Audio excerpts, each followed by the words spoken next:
하나님의 말씀 잠언 11장 24절에서 25절까지의 말씀을 같이 보도록 하겠습니다.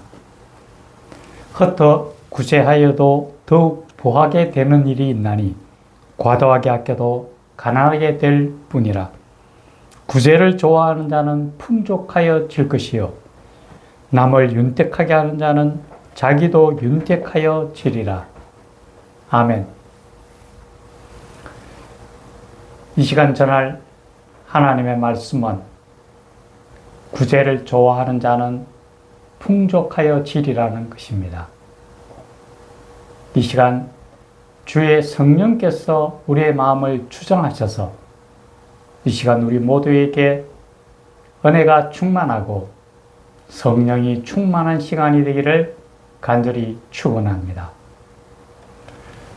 오늘 성경 본문의 중심 주제는 구제입니다. 근데 우리가 구제라고 하면은 단순히 부르이웃돕기 정도로 생각하는 경향이 있습니다. 그런데 구제는 부르이웃돕기보다는 더 크고 더 넓은 의미를 가지고 있습니다. 무엇보다도 구제라는 것은 하나님의 명령에 순종하는 그러한 의미도 지니고 있다고 할 수 있을 것입니다.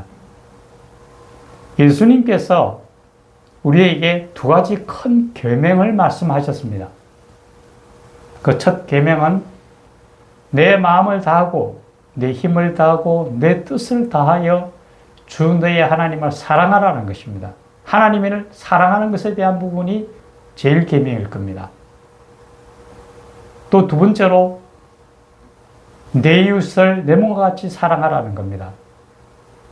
이웃에 대한 사랑을 이야기합니다. 결국 하나님의 사랑과 이웃에 대한 사랑이 우리 기독교의 본질을 말한다고 할 수 있을 겁니다. 그런데 이 구제는 바로 이웃 사랑을 실천하는 그러한 것을 의미한다고 볼 수 있습니다. 그래서 하나님께서 우리에게 구제하라고 말씀하신 그 명령을 순종하는 것이 바로 이 구제의 가장 중요한 의미가 아닐까 생각합니다. 이 시간 우리가 어떻게 행하는 것이 과연 구제의 의미에 맞는 것인가 하는 것과 또 그러한 구제를 함으로 해서 우리가 어떤 유익을 받는가 하는 부분을 같이 생각해 보고자 합니다. 먼저 구제에는 크게 두 가지 방법이 있습니다. 그 첫 번째는 바로 물질적으로 베푸는 행위입니다. 즉 간단하게 이야기하면은 누군가가 아주 물질적으로 궁핍한 상황에 있는 사람에게 손을 내밀어 그에게 물질적으로 베풀어주는 행위입니다. 그런데 여기서 우리가 기억해야 할 것은 사도 야고보 선생이 우리에게 말씀하신 겁니다. 너희가 사랑을 행할 때 말과 혀로만 하지 말고 오직 행함과 진실함으로 하라고 말씀하셨습니다. 그러면서 누군가 와서 나에게 배가 고프다고 얘기할 때 너희가 가서 배부르게 먹으라고 말만 한다면 무슨 의미가 있겠냐고 말씀하셨고, 또 누군가 추위에 떨고 있는 자에게 너가 따뜻하게 몸을 입어라 라고 말만 하면서 몸을 데울 수 있는 외투를 주지 않는다면 무슨 의미가 있겠냐고 얘기합니다. 즉 물질적인 베품이라는 것은 내가 가지고 있는 어떤 것을 가지고 실질적으로 도움을 줄 때에 의미가 있다는 거죠. 거기에는 반드시 우리가 기억해야 할 또 하나의 요소가 있습니다. 우리가 단순하게 무언가를 주기만 한다면 그것은 어떤 면에서는 척은지심이라고 합니까? 동정심이 지나지 않을지도 모릅니다. 우리가 오늘 본문에서 얘기하는 구제가 되기 위해서는 그 물질에 반드시 사랑의 요소가 들어가야 됩니다. 이 사랑의 요소 중에 가장 중요한 것은 바로 희생입니다. 내 것을 가지고 남에게 베풀 때에 내가 정말 필요한 것임에도 불구하고 내가 손해를 보더라도 손을 내밀어 베푸는 것입니다. 그렇지 않으면은 내가 남는 것 그냥 누구에게 던져준다면은 그것은 사랑이 포함되지 않는 구제가 안 됩니다. 반드시 기억해야 할 것은 그 구제 행위 안에 하나님의 사랑의 요소가 들어가야 된다는 거죠. 그래서 내가 실제로 꼭 필요하지만은 나도 부족하지만은 당신이 내보다도 더 필요하기 때문에 같이 나누고자 하는 것. 그것이 바로 참된 구제라는 거죠. 내 것에 대한 희생이 없이 상대방에게 주어진다면은 그것은 사랑의 행위가 아니고 구제가 되지 않는다라는 것. 그것을 우리는 기억해야 할 겁니다. 그래서 물질적 베품 안에도 반드시 거기에는 사랑의 요소가 같이 포함되어야만 하나님이 원하시는 구제가 된다는 걸 기억해야 할 겁니다.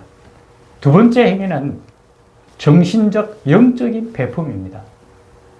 누군가가 아주 절망적인 위기 상황에 닥쳤을 때에 진정으로 그를 위해서 위로할 수 있는 겁니다.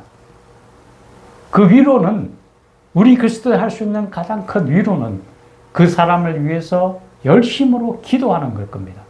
하나님은 이 중보 기도를 아주 기뻐하신다고 하셨습니다. 우리가 정말 지쳐서 힘들 때에 누군가 나를 위해서 기도해 준다면 그 기도를 통해서 우리가 새롭게 힘을 얻듯이 내 이웃 중에 누군가가 정말 절망에 빠져 있다면 그 사람을 위해서 열심히 기도한다면 하나님께서 그를 이렇게 세우신다라는 거죠. 그것이 얼마나 큰 사랑인지 모릅니다. 그런데 이 구제 행위에도 사랑의 요소가 들어가야 됩니다. 그것은 바로 관심입니다. 내가 누군가를 위해서 열심히 기도하기 위해서는 그 사람에 대해서 내가 알아야 합니다. 무엇이 필요한지. 정말 그를 위해서 내가 기도해야 될 제목이 뭔지를 알아야만 기도를 할 수 있지 않습니까?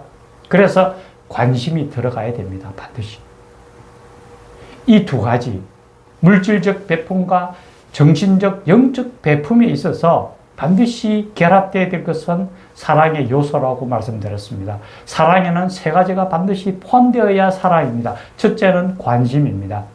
내가 누군가의 관심을 가져야만 그 사람의 필요를 알 수 있습니다. 두 번째는 희생입니다. 내가 누군가를 위해서 내 것을 가지고 상대방에게 주어질 때 그것이 사랑이 됩니다. 세 번째는 한 번이 아닙니다. 지속적입니다. 내가 누군가를 위해서 기도한다. 한 번 기도로서 끝나는 게 아닙니다. 그 모든 것이 하나님의 응답이 이루어질 때까지 지속적으로 하는 것. 한 번 물건을 던져주는 것은 동정심입니다. 그 사람이 일어설 때까지 열심을 다해 도움을 줄 수 있는 것. 그것이 바로 참된 구제일 겁니다. 베품은 그냥 이루어지는 게 아닙니다. 이 사랑의 요소가 들어가야만 오늘 이야기하는 바로 구제가 된다는 것 잊지 않아야 할 것입니다. 그렇다면은 이러한 우리가 구제를 함으로 해서 우리가 얻는 유익은 뭘까요?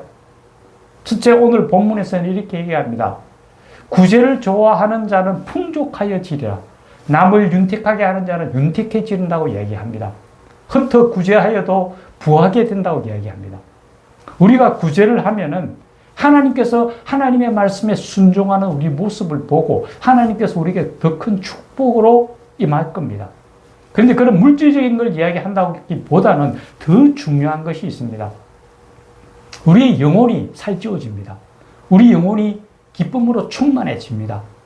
우리가 정말 누군가를 위해서 베푸는다면은 그 베푸는 것만으로도 우리의 마음은 평안해집니다. 하나님의 뜻에 순종하는 그 기쁨을 넘어설 정도의 큰 기쁨을 누리게 됩니다. 우리가 이 땅에 살아가는 동안 참된 행복은 어디에서 올까요? 물론 물질을 통해서 일시적으로 우리가 기쁨을 누리기도 할 겁니다. 하지만 진정한 기쁨은 우리 영적인 기쁨, 우리 안에 샘솟는 영적인 기쁨입니다. 그것은 구제를 통해서, 베품을 통해서 우리가 충족되어집니다. 하나님께서 충만케 해주신다고 말씀하셨거든요.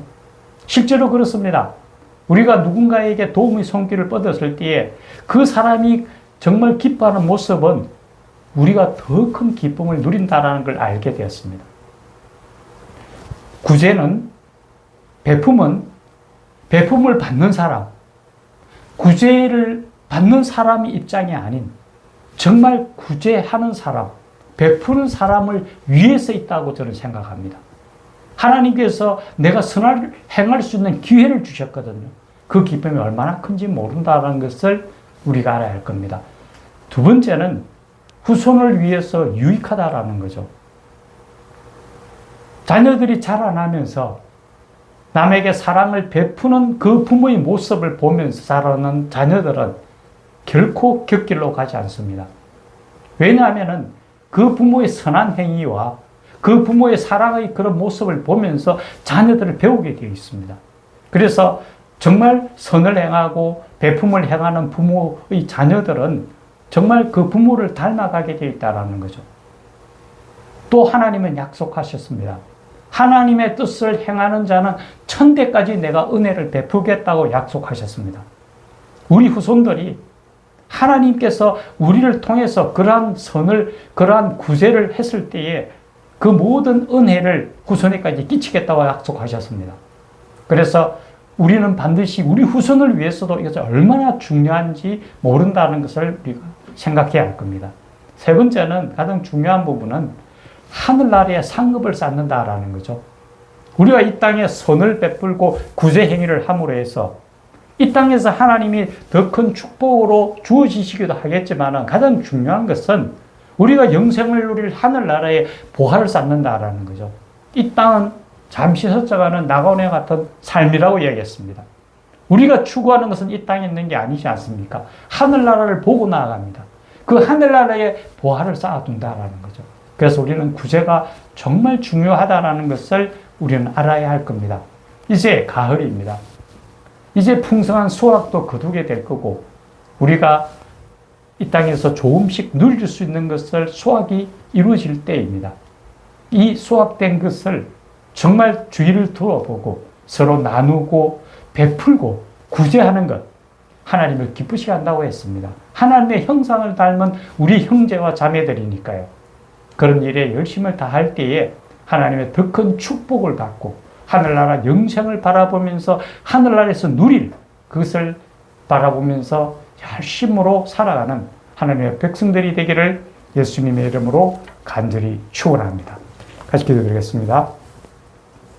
살아계신 하나님 아버지, 흩어 구제하여도 부하게 되는 일이 있나니 과다하게 아껴도 가난하게 될 뿐이라고 말씀하셨습니다.